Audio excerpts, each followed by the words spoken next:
Merry meet, happy Lughnasa to my southern hemisphere witches, pagans, and awesome heathens alike, or happy in bulk to our northern hemisphere counterparts. Today, Thursday, I am wearing a lot of green to tap into the sympathetic energies. That's a really good witch tip for any that choose to keep their practices a little bit more on the low key for either personal preference or just life circumstances. You can still use energy associations for days or moon phases or particular gods or goddesses by doing things like donning some green eyeshadow clothing for a day like Thursday, where green is a color associated with that, and also being that it's ruled by the planet Jupiter, and that's about expansion and growth. Green represents that, growth in nature, prosperity, beautiful power color. I want to hear your experiences today and how you're choosing to celebrate this beautiful date on our wheel of the year. Something I'd like your particular thoughts on. I've heard many good arguments for incorporating celebrations of old on the days that we used to celebrate them, being that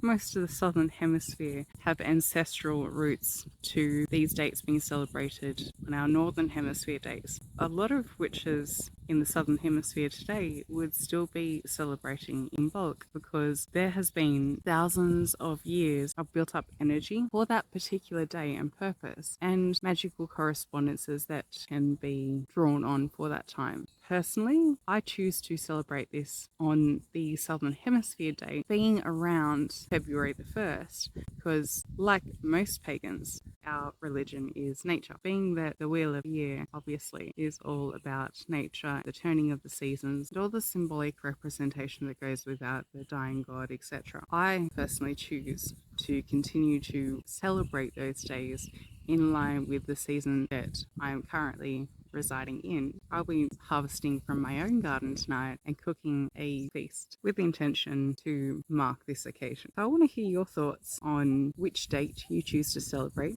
and how you choose to celebrate it, and what your overall experience was with the energies of today itself. I want to talk about the energy that has been around for over a week now. I posted a video about feeling like there was a bit of reprieve from the energies after we had some massive solar activity, and whilst that's true, there's been a different bombardment of energies. I know for myself and other people that are really sensitive to those shifts, even though most of us have gone through our own awakenings, we're still not exempt from experiencing global ascension symptoms. Sometimes we don't experience them at all. Sometimes, depending on the energies and what's actually happening in the collective, some people are particularly susceptible to just being smacked around a bit more by them. There's just too much heavy energy around. I've just felt like getting out in nature and grounding as much of that energy as possible. There's always going to be a big difference between the spiritual community and the pagan community or witchcraft community, in that you'll actively choose to take on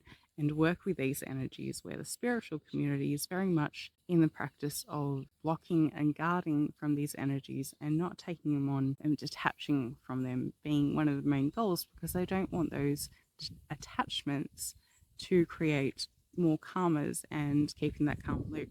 Where I find, at least from my experience, close to 3 decades as a proud witch, I've learned to more work with these energies. Now, I still practice mindfulness and am very specific about the energies that I choose to take in, especially when it comes to other people's emotions, and being a very empathetic person, and energies speak louder to me than people's words ever will. I've always been very specific about the energies that I take on, but when I want to, I can take them all on. Sometimes you can't always block energies that are around, and people that say they can, normally not so much. It's a little bit of psychological programming going on for them. Can't think the energies away.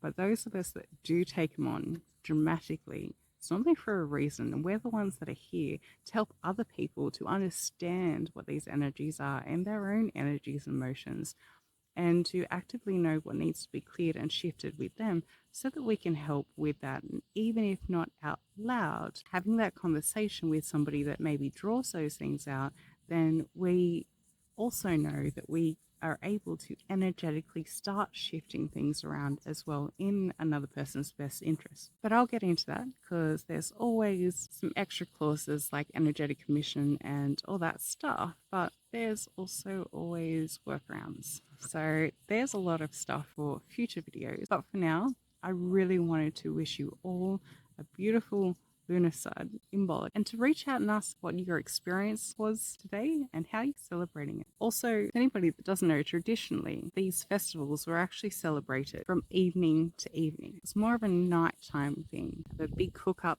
feast and around the bonfire or the hearth and celebrate with your loved ones.